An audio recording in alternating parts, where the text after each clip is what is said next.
Assalamu alaykum qarindoshlar. Bugun leksiyamizdagi davomini qilamiz. Bugungi leksiyamizning ismi suiqasd nazariyasi.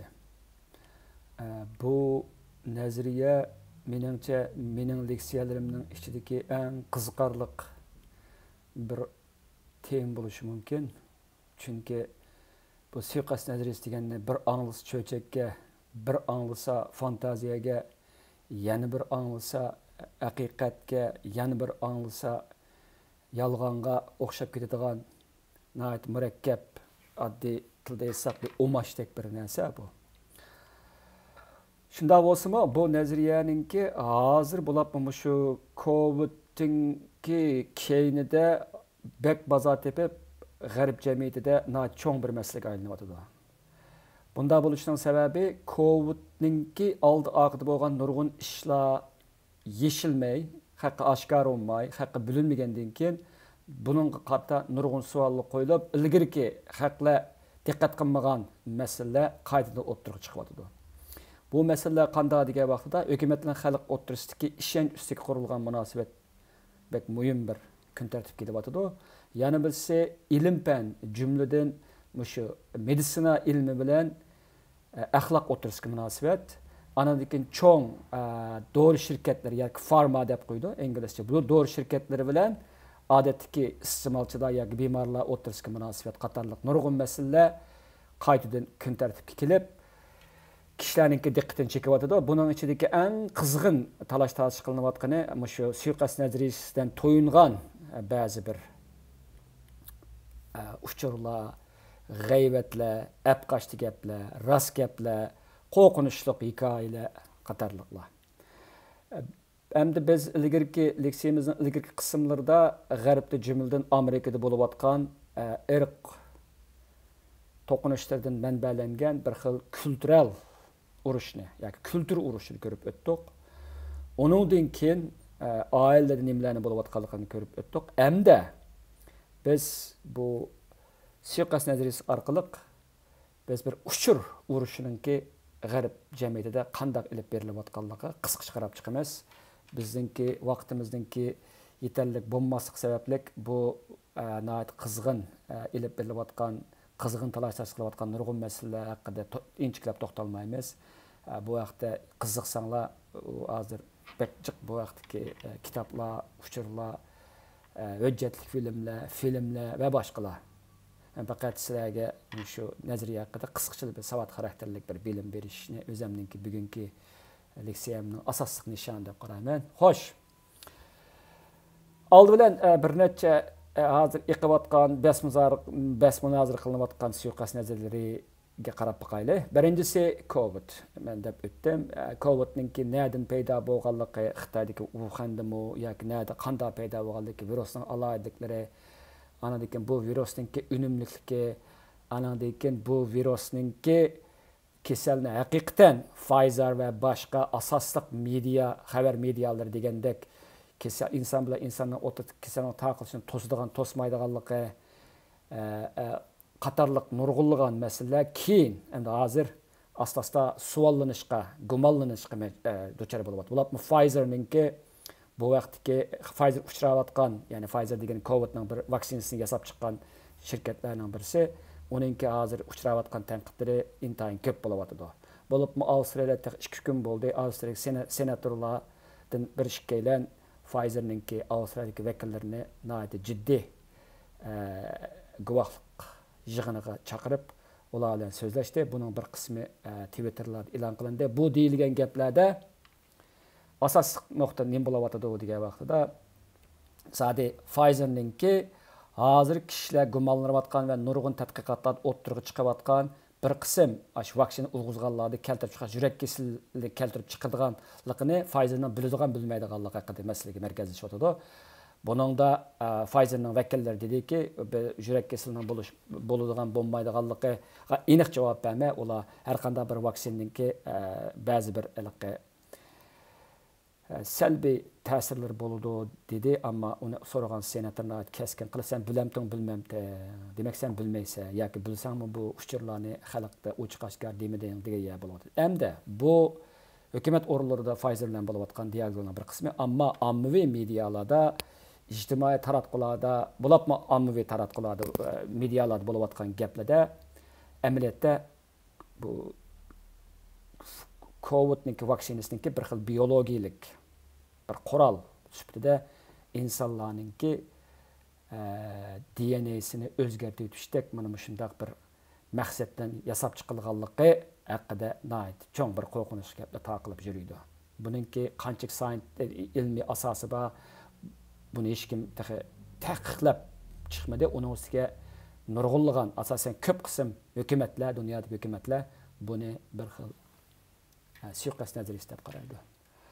Anandan keyin yana bir nazariyada bu hozir yana qattiq jiddiy bahs munozara qilinayotgan yana bir suiqasd nazariyasi klimatning isib ketishi.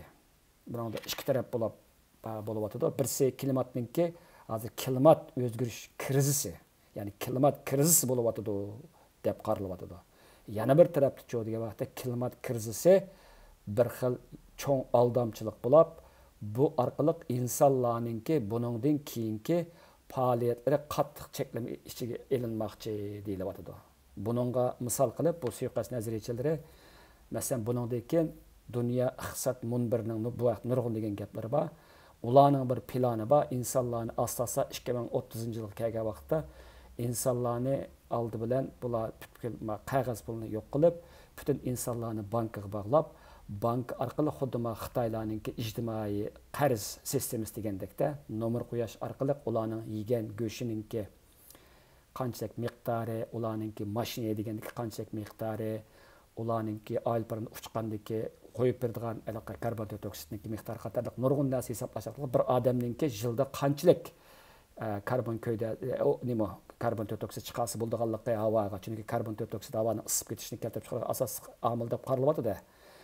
Mush orqali butun insonlarninki, yashar insonlarninki harakatini, turmush odatini o'zgartirish orqali majburiy shaklda, ya'ni shu bankdagi ularning qo'ygan pulni kontrol qilish orqali ularning harakatini kontrol qilib, eng oxirisi insonlarni uzil-kesil bir xil Xitoyga o'xshab ketadigan hokimiyatlik tuzumni ostiga ekildi deydigan bir nim bor. Suiqasd nazariyasi va bu nazariyaninki qo'llovchilarim bor, buni qarshi turayotganlarim bor. Qatar buni keskin bo'libmi shu hozir klimat krizisini cho'rdab keskin elib berilyapti hozir bu. Buning mutlaqo oxir chiqqan bir nima emas. Bir bahs munozara emas.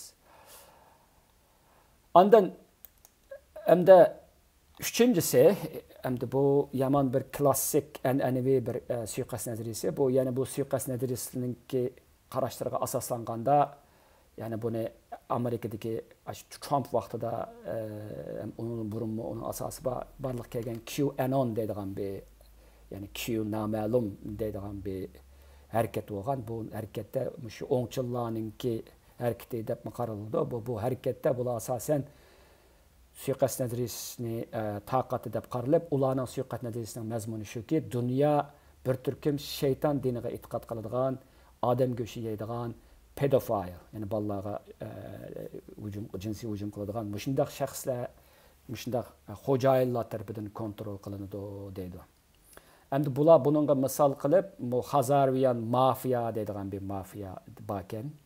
Buning tegining bir yerlari O'rta Osiyodan manbalanib, bular Turkiy qabilada 9 qabilasi bo'ladi ekan. Buning ba'zi nazariyalarga asoslangan vaqtda bu to'g'risida bahs munozara bekchiq.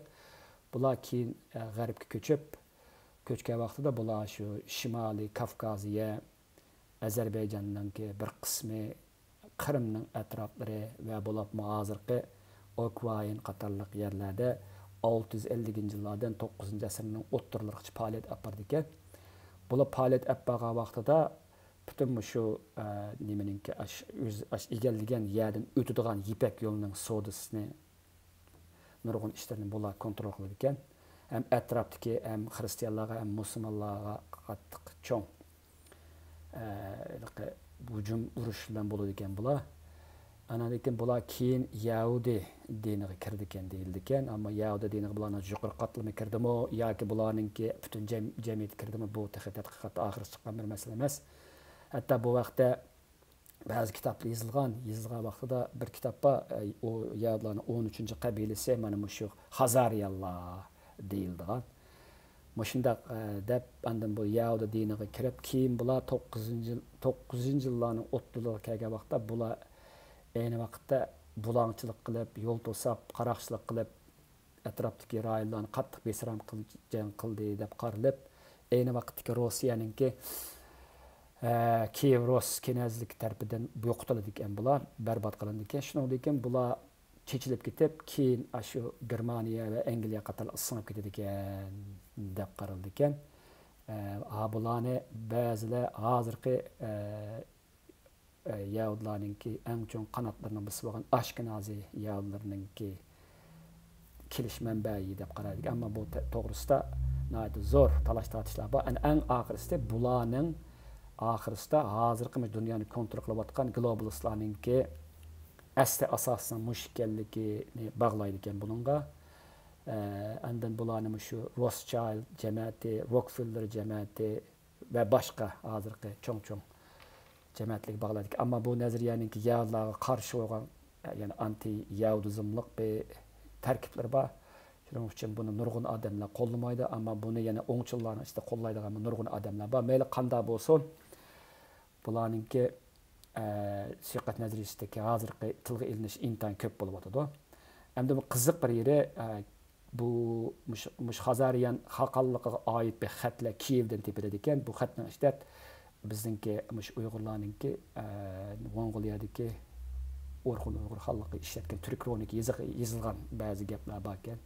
Shuning qarab bularni Turkiya qabilalariga bog'lagan degan. Ammo bularning ichida Slavyanlarmi bor, Bolg'arlarmi bor, Vengriyaliklarmi bor, Turkiya millatlarmi bor, Yahudilarmi bor. Mana ko'p millatlik bir murakkab bir xalqlik bu. Nuqulda Turkiya millatlaridan tarkib topmagan. Anadan keyin hatto bular ba'zi suiqasd nazariyachilar texnik ilgirlab bularni shu hozirgi Ukraina bilan Rossiya o'rtasidagi urushga bog'laydi ekan. Ya'ni Rossiya mohiyatda ayni vaqtdagi o'zidan o'ch olmoqchi bo'layotgan Hazariyan mafiyalarining bazasi bo'lgan Ukrainaga qarshi turyotdi deyiladi. Bundan qanchalik rost, qanchalik yolg'on buni men bilmayman. Faqat bu shu hozirgi eng nima iqiyotgan bozor eng iqiyotgan eng qo'rqinchli suiqasd nazariyalarininki birsi mana shu. Xo'sh. Albatta suiqasd nazariyalarining hammasi salbiy ma'noda mukammaydi. Bu yerda bir haqiqiy suiqasd nazariyalari bor. Masalan, bilasizlar Volkswagen'ninki mashinasida bo'lib, dizel mashinasininki karbon dioksidni qo'yib berishdiki, shu sonliq ma'lumotlardan xatolik chiqdi. Ayni vaqtda buni Amerikada buni bayqab, zo'r bir setchilik bo'ldi.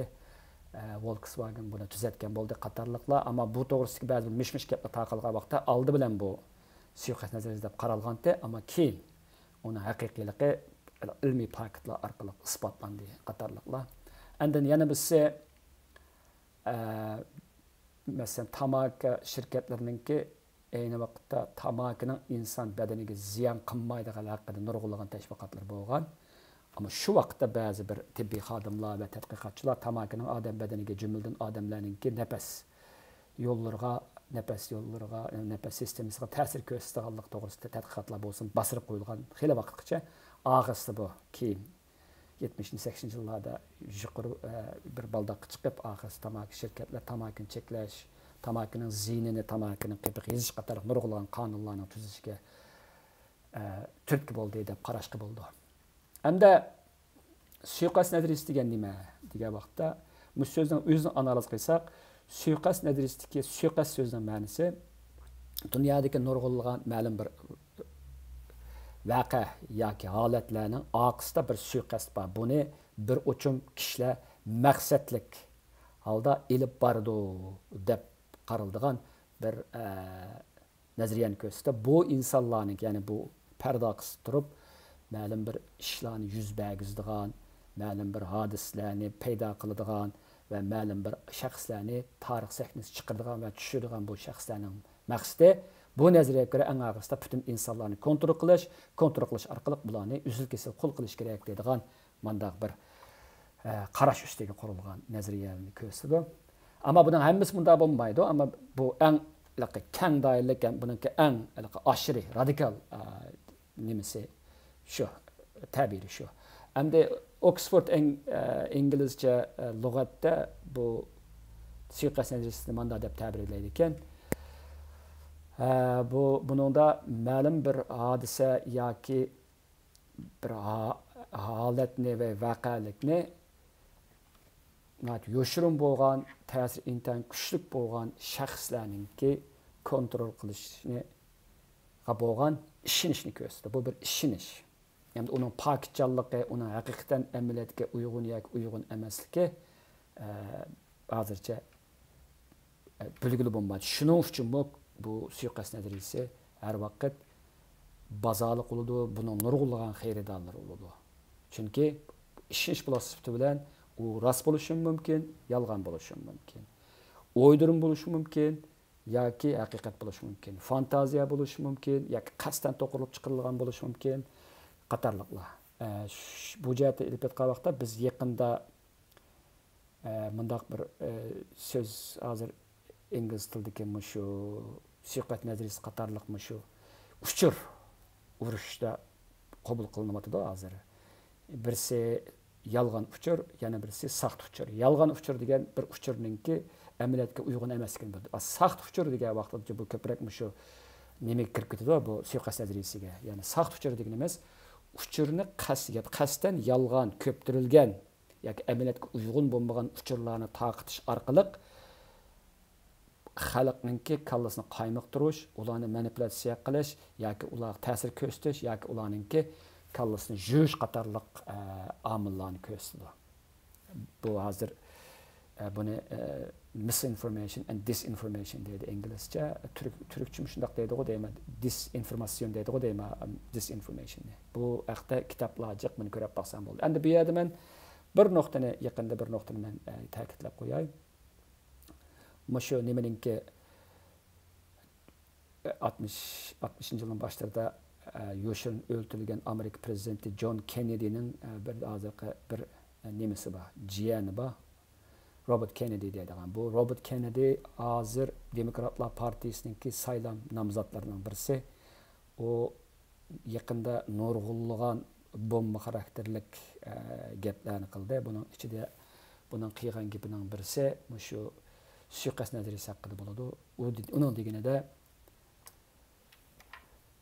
deganida suiqasd nazariyasi Amerikaning markaziy axborot idorasi o'zining tog'isi o'ltirilgandan keyin yasab chiqilgan bir hukm bo'lib, bu hukm orqali Amerika hukumati o'zininki siyosiy bayonchiligiga qarshi bayonlarni ta'qib qilish, ularningki yolg'onligini ichib berish va ularni cheklash qatorliq strategiya uchun ishlatgan dedi. Masalan, mush odamning o'zining degan gapi o'zining tog'asininki suiqasddan o'ltirilganligini, onun faqat garchi u tog'asini o'ltirgan qotil, Kennedy'ni o'ltirgan qotil tutilgan bo'lsa-mu, uni birla odam emas, balki uning oqisida tog'asini va tog'asini o'ltirish orqali tog'asi qilmoqchi bo'lgan nurg'unlagan muhim ishlarni qiyg'izmaydigan bir turkum parda oqisidagi heliqi yuzini ko'gilolmaydigan bir jinoyatchilar guruhining bog'liqini dedi. Ammo uni kimligini demedi Robert Kennedy. Andikin hattoki uning yana bir bomba xarakterlik nimasida bayonida tog'asini o'ltirishda Amerika markaziy axborot idorasining qo'li bog'liqini o'ttirib qo'ydi. Demak, shu orqali u dedi, demak bu yerda hukumatningki rasmiy bayonlariga qarshi turilgan yoki chiqilgan har qanday shakldagi bayonlar suiqasd nazariyasiga kirdi dedi. Ya'ni bu yerda ikki nuqta bor bu Robert Kennedy'ning da'vatida. Birisi hukumatning bayoni, ya'ni birisi hukumatning bayoniga qarshi bayonlar. Hukumatning bayoni rasmiy bayon bo'lish sifati bilan u haq sifatida qabul qilinadi.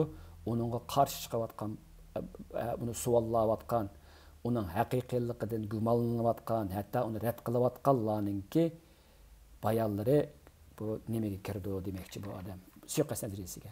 Buni biz ko'p hollarda shunday ko'ramiz. Masalan, nimada Covid bo'lgan vaqtida ko'pincha hollarda nurg'ulg'an odamlar hukumatning Covid haqidagi bayonlariga ishinib keldi. Bu dunyoning ko'p qism yerlarda jumla g'arb dunyosi mana shunday bo'ldi. Buningga qarshi turganlar, masalan, vaksina urishga qarshi turganlar, vaksinaning insonning salomatiga og'ir ta'sir yetkazadiganligini targ'ib qilganlar, yoki vaksinaning insonlarning aholini, ya'ni inson aholilarini kamaytirishdan iborat mana shunday bir cho'ng bir nimaga ekanligi, bir cho'ng bir planning bir qismi ekanligi, hattoki buningki kishilarni hozir buningdan kim yuz beradigan texnik qo'rqinchli baloy ofatlarga tayyor qilishdagi bir sinoq ekanligidek nurg'unlagan tarkiblar bor bu suiqasd nazariyasiningki. Bularning hammasi hukumatning bayoniga qarshi bo'lgan bayonlar, qarashlar, ideyalar va hattoki ideologiya tarkibiga kirdi. Endi biz bu nimani azroq bu suiqasd nazariyasining alohidaligi to'g'risida bir to'xtalib o'taylik.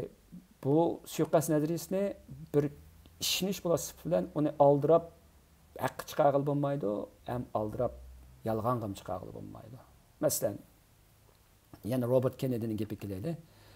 Robert Kennedy dediki, mening tag'amni bir turkum odamlar o'ltirdi. Ularningki asosiy maqsadi birsi tag'am ayni vaqtdagi yo'shurun Amerikadagi yo'shurun tashkilotlarni yo'qotish haqida so'zlagan. Ikkinchisi tag'am Amerika Markaziy axborot idorasi bilan federal tekshirish idorasiga qattiq tanqidiy pozitsiyada bo'lgan. Uchinchisi mening tag'am hozir Amerikadagi pul paxalliq nurg'ulg'an masalalarga asosiy sabab bo'ladi deb qaralayotgan federal zapas banka, ya'ni buni pul bosadi, Amerika dollarini bosadigan banka bu. Bu shaxslarning qo'lidagi banka bu.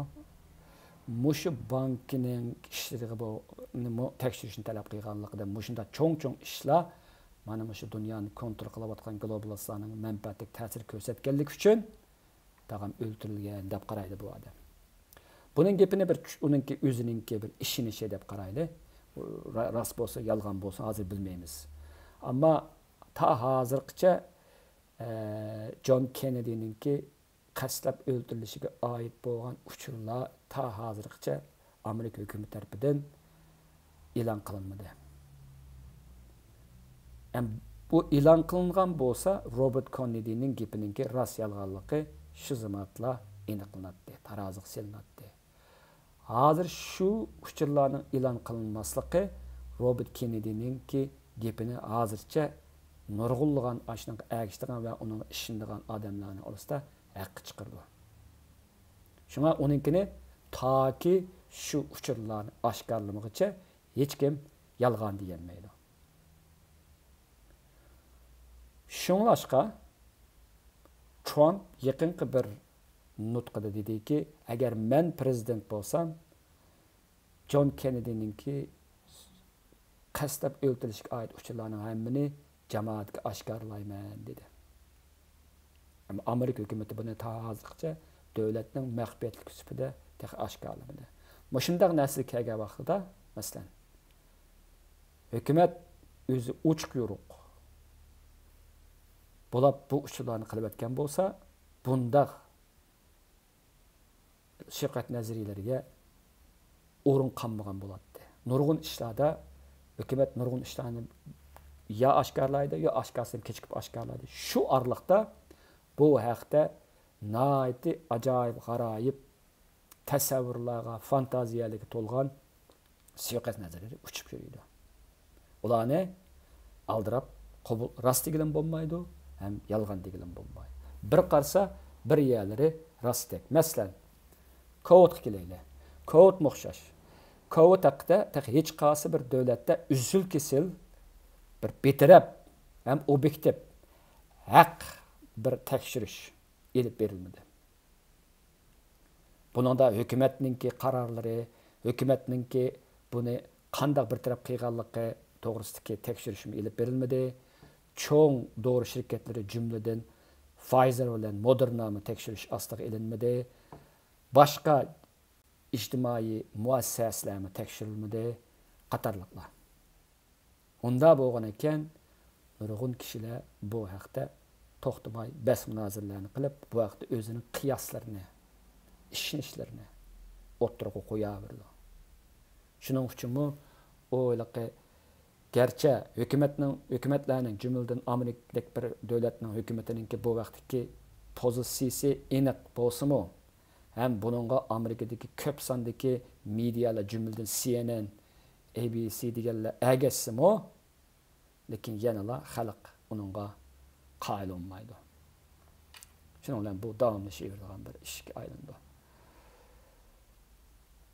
Andan keyin ikkinchisi bu suiqasd nazariyalarininki qarashiga qarag'an vaqtimizda biz hamma ishni bir xil plan bilan bo'layotgandek his qilamiz. Bu yerda bir tasodifiylikqa o'rin qolmagan bo'ladi. Bo'libmi siyosiyda suiqasd nazariyachilari shunga cho'nqur ham qattiq ishindiki tasodifiylik mavjud emas. Hammaning orqasida bir shum niyat bor, bir o'rlashtirish bor yoki turkcha desak bir o'yin bor. Hammamiz shu o'yinga tushguchi. Shu bir tekoga ya bir qapqonga tushguchi bo'libdi. Buning orqasida har bir ishning orqasida nayt rezil bir niyat bor deb qaraydi. Bu jihatdan ilib o'tgan vaqtda bu jamiyatda birsi bu fuqarolarning hukumatga qo'ygan ishonchiga cho'ng ta'sir ko'rsatdi. Ikkinchisi fuqarolarningki medialarga bo'lgan ishonchini tuvaltiydi. Üçüncüsü bu fuqarolar bular ishonmagan vaqtida bu yerda jamiyatning bir uyushchanligiga cho'nqur ta'sir ko'rsatdi. Anandan keyin kishilar hukumatningki chaqiriqlariga u bo'liga o qadar quloq solib ketmaydi. Bularni Coviddan keyin ba'zi davlatlar ko'rilayotgan cho'ng bir ijtimoiy masalalarning birisi mana shu bo'layotdi hozir. Demak, bu suiqasd nazariyasiga qaramoqqa bir apqashli gaplardek ko'ringan bilan bununla işindiğen adamlarınki çok zor buluşu. Hem ulanı fakat bir türküm dötler ve hissiyatçı məxluqlarla işinde bununla degellik ulanla ulanın arasındaki nurgulluğun akli kıyaslarını ve bu cihetteki çoğunqur izinleşlerini aldırıp rədd qıyılıb olmaydı. Şunun için bu cihetteki işler bağansırı mürekkepleşip meňawatydy. Hem bu mürekkepleşişinin özü hükümetlerden xalq o'ttirishidagi ishonmaslik ustiga qurilgan to'qinishninki kelgusida yuz berish ehtimolligini oshirib o'tib bordi hozir. Then bu suiqasd nazariyasininki yana bir alohidaligi bu ishonch tukkayada bir xil qo'rqinch, andan keyin bir xil paranoya, ya'ni bu yerda bir man qilinayotgan bir g'arazlik, bir dushmanlik bor deydigan qarash ortib ketadi. Buning bilan bu suiqasd nazariyasininki xalqninki jumladan buningga ishiniga yoki buningga azroq ishlayotgan yo buning qiziqayotgan qatorliq odamlarga ko'rsatgan psixik besimi va psixik negativ psixik ta'sirlari jumladan endishini, paranoyani ya boshqa turli shakllardagi psixik masalalarni keltirib chiqarishimi ehtimoldan jiroq emas, bu ko'rilayotgan bir masala bo'layotdi. Andan keyin bu suiqasd nazariyachilarininki ba'zilarida ko'riladigan yana bir masala, bular uchurlarni ishlatgan vaqtda tanlab turib ishlatadi uchurlarni, o'zininki qarishiga uygun keldiganlarni tanlaydi, uygun kelmaydiganlarga nazar ko'zini solmaydi. Buni İngilizce confirmation bias deymiz. Yani bu cezimleştiriş, bir taraflımılıki. Yani uçurunu qabul qilishda, uçurunu işiltishda tanlashchanlikninki barligini ko'rsatdi bu. Bumi bir xil bu suiqasd nazariyasininki ba'zilarininki amaliyotga uyg'un emasligini, saxtaligini bildirdi. Hamda bu yerda shu qabay deganimizda Coviddan keyin bu suiqasd nazariyalari haqidagi tadqiqotlarning kuchayishiga ergashib ba'zi tadqiqotlar dunyodagi nurg'unlagan universitetlarda hozir elib berilyapti. Chunki men deganimdek bu bir cho'ng bir masalaga aylanayapti. Ham nurg'un jamiyatlar jumladan Amerika jamiyati hozir bir xil uchur urushiga kirdi deyishga bo'ladi. Bu tadqiqotlarda ko'rsatilishicha tuvandagidek odamlar bu suiqasd nazariyasininki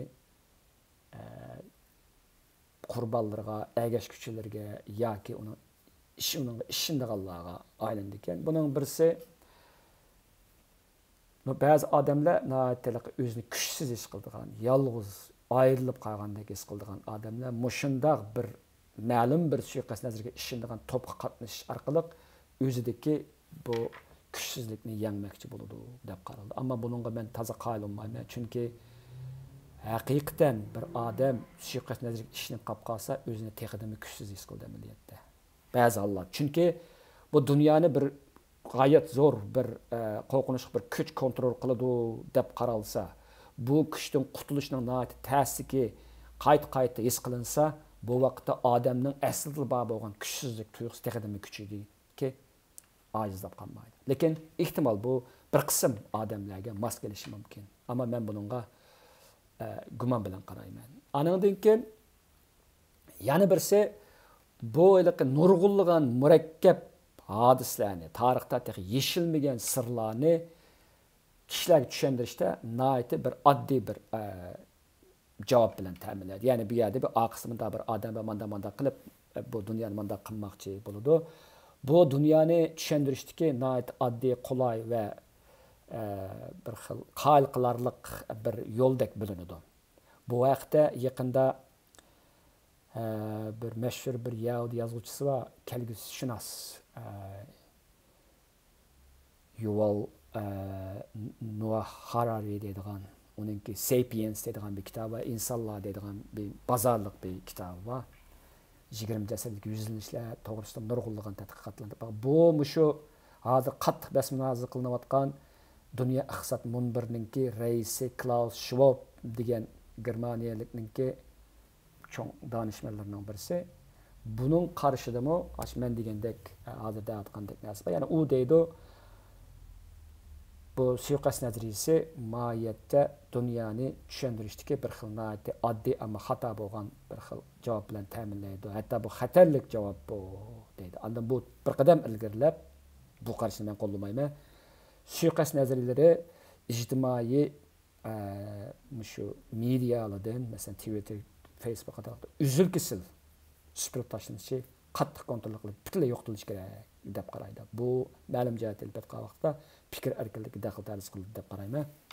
Ammo chunki u ehtimol o'zi vakillik qilayotgan Dünya iqtisod munbirining manfaatlarini qo'g'dayotgan bo'lishi mumkin. Chunki Dünya iqtisod munbiri ABA deganimdek hozir nihoyatda nurg'unlagan xalqlar tarafidan keskin tanqid qilinayotgan bir tashkilot bu. Bu vaqtda o'zingizlar izlanib boqinglar, ularning nurg'unlagan planlari va insonning kelgusi to'g'risida. Agar o'sh planlar haqiqatan ashla degandek bo'lsa, bu nihoyat qo'rqinchli planlar bo'ldi. Uning ustiga bu Dünya iqtisod munbirininki bizga nisbatan nihoyat bir yoqmaydigan nurg'un gaplar var. Masalan, bu Xi Jinpingning ulug' lider degan yerlar var. Klaus Schwabninki, andan bizning mangdigan yo'limiz Xitoyning yo'li yoki Xitoy bizningki o'rganish ulgimiz degan gaplar var. Agar ashunda bo'lib qolsa, kelgusida dunyo xuddi Xitoysimon bir xil hokim mutlaq terror qaplagan bir jamiyatga aylanishi mumkin. Agar ashdan degandek bo'lib qolsa. Ammo bu yanıla vaqt talab qiladigan, texnikum ko'p iznish talab qiladigan masala bo'lganligi uchun men sizlarni bu shu Dünya iqtisod munbiri haqidagi uchurlarga diqqat qilishinglarni so'rayman. Xo'sh, hamda uning ustiga ba'zi suiqasd nazarlari qarmoqqa, odamga damalliqqa, o'zininki hukumatga bo'lgan yoki boshqa muassasasiga bo'lgan noroziligini chiqarishdagi ularning shu noroziligini desteklab berishga nazariyalar ta'minlaganda ko'rindi. Shuning uchun bu nurg'un odamlar buningga ishonishi mumkin. Amaliyotda bu yanada bir xil hissiyot jihatdagi uningga bo'lgan bir xil moyillikning ifodasi deb qarashga bo'ladi. Hamda oxirgi nuqtamiz suiqasd nazariyasi hozir nihoyat keng tarqalayotgan, nihoyat qattiq basmunozir qilinayotgan bir nazariya. Men sizlarni bunga ishonishga chaqiriq qilmayman, ammo anglab qo'yishinglarni so'rayman. Chunki Uyg'urlardagi haliqi palga ishonmayman, palsizim yurmayman degandek, suiqasd nazariga ishonmayman, ammo suiqasd nazariyasizmi yashamayman deydigan bir pozitsiya menimcha foydali deb qarayman. Chunki bu ba'zi suiqasd nazariyalari Şu vaqtning o'zida damalliqqa bekli bimani bilinib, haqninki qo'llanishga erishmagan bilan vaqtning o'tishiga ergishib, ularninki to'g'riliqi isbotlanayotgan gap. Shuning uchun hozir xato bo'lgan, xato deb qaralayotgan, hozir rad qilingan, bularmi rasmiy muassasalar rad qilinayotgan ba'zi qarashlarninki xato bo'lishi notayin. Ehtimal ular faqat shu mavjud hokimiyatninki turli manfaatlarga uyg'un kelmaganligi uchun hozir uni chetga qilayotgan bo'lishi mumkin. Ammo vaqt o'tganda bu narsa isbotlanishi mumkin. Shu jihatda diqqat vaqtimi buniga nihoyat salqin, so'g'uq va aqliy bir muomala qilishinglarni so'rayman. Anadan keyin yana bir nuqta bu suiqasd nazariyalarninki uchirgan vaqtimizda bularning ko'pinchisi bizning kelgusimiz haqida bo'ladi. Men o'tmishda bo'lgan, o'tmishdagi masalan nurg'un tarixiy voqea, masalan John Kennedy'ninki agar ashuna haqiqatan bir qora kuchlar tarafidan qatl qilib suiqasdda o'ldirilgan bo'lsa, bu o'tmishdagi gap. Aslida biz buningga cho'ng jihatdan qiziqib ketmasak bo'ladi. Chunki bu 60-70 yil ilgari bo'lib ketgan ish bu. Ammo agar mushuni qilgan odamlarning maqsadi ilham o'xshash bo'lgan bo'lsa, ham bu odamni ilham şu adamlar yoki ularninki varislari bo'lgan bo'lsa, u vaqtda nurg'unlagan tarix ilgari bo'lib o'tgan ba'zi cho'ng tarixiy voqealarga va hodisalarga bir qitim cho'ng bir ramkaning ichida qaramoq lozim deb qarayman. Bularning hammasiga cho'nqir o'ylaydigan bir kalla kerak. Aniki nurg'unlagan bir-birisiga qaramoqqa mos kelmaydigan, bog'lashmaydigan sabab natija munosabat yo'q. Hadislarninki qarta ularning ichidan bir endizni bayqaydigan. Haqiqatan bu ishlarning orqasida bir kuch bormi deydigan bir odamda bir qiziqish bo'ldi. Unimi aqliy yo'l orqali bayqashga intilsanglar, bu sizlarninki kelgusida ham kelgus yuz bergan turli baloy ofatlarga tayyorlik qilishinglarga foydali deb qarayman. Hamda oxirisida bu suiqasd nazariyasining ba'zilarini bak bima'na va baxatarlik va odamni tushkunlashtirgan bo'lish sifati bilan buningdan hazar eylemek lozim. Chunki bu uzun muddat bizning kallamiz bu suiqasd nazariyasi davomli uchirishi bo'lsa, bizningki ishonch tuyg'imiz tuvallab ketadi. Bizda bir xil paranoya, bak cho'ng qo'rqinch qoplaydi qalbimizni. Anadan keyin biz kelguga nisbatan hech qanday bir umiddan bo'lmaydigan manda ahvol bo'ldi. Shunga bu jihatimi suiqasd nazariyasi deb hammasiga ishonmay, balki ishonish to'g'ri kelsimi, uni nihoyatda aqlninki egligidan o'tkazish kerak deb qarayman.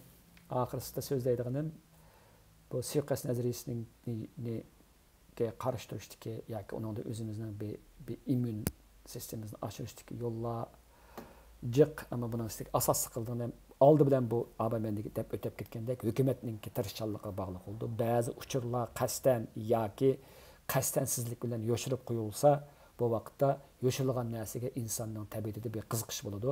Yo'shirilgan qiziqish shuncha oshadi, qiziqish oshgan sari turli shakldagi fantaziyalar ko'paydi. Chunki qo'rqinish fantaziyani keltirib chiqardi ba'zi chaqlarda. Shunga buningda biz yana demokratiyalik bir tuzumga tayinimiz. Hukumatninki ba'zi uchurlarni oshkorlashi, buningda uch yo'riq bo'lishi bu suiqasd nazariyalarini yengishdiki va ularni haqiqiy qiyofatini ichib tashlashga muhim bir rol o'ynaydi deb qarashga bo'ladi. Ammo buni hamma hukumat bunday deb qaramaydi buningga. Yaxshiki bu g'arb tuzumida uchur erkinligi deydigan bir sistem bor. Ya'ni freedom of information deydi buni. Buningda maqsad bir qonuniy bir asosi bor buningki. Shaxslarninki, davlatninki turli qonunlari, ularning qarorlari, ularning hujjatlari va boshqalarni so'rab ularni ko'rish huquqi bor. Oshkorlash tegishliklarida. Mushimi demokratik jamiyatning uch quruq bo'lishdagi asosiy bir omillardan birisi. Mush orqaliqmi shu suiqasd nazariyasining ba'zi bir chekdan oshgan qismlarini kontrol qilib bo'lish mumkin. Ammo hamma davlat unda uchur erkinlikka hurmat qilmaydi, ham so'ralgan uchurlarga tegishli bo'lsa javob bermaydi. Bu yana bir xil foydasiz bir ahvol bu. Anadan keyin Her qanday bir narsaga uchirgan vaqtimizda cho'ng mushunda suiqasd nazariyasi shaklidagi narsaga uchirgan vaqtimizda har qanday savollash kerak. Hukumatnikidan tortib toki shaxsnikigacha nurg'un narsani savollab, ularning tegidan tushunib, bir necha xil uchur manbalarini selishtirish orqali ularning ichidagi aqlga muvofiqroqlarini tanlab, ularni yana bir yerga ikkilib, bir ramkaning ichiga silib, aqlga muvofiqlik ega bo'lgan bir ramkaning ichiga sala olishimiz kerak. Xo'sh.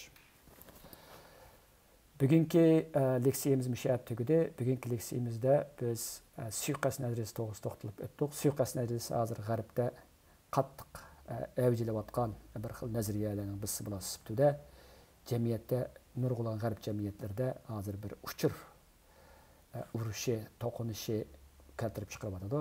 Buningdagi asosiy narsa hukumatlar bilan xalqlar o'rtasidagi bir-biriga bo'lgan ishonch, xalqning hukumatga bo'lgan ishonchninki ma'lum darajada tuvanlishi, ma'lum guruhlardagi kishilarning orasida barliq keltiryotadi. Bu shu jamiyatninki uzoq muddatli muqimligiga nisbatan yaxshi ta'sir bermaydi.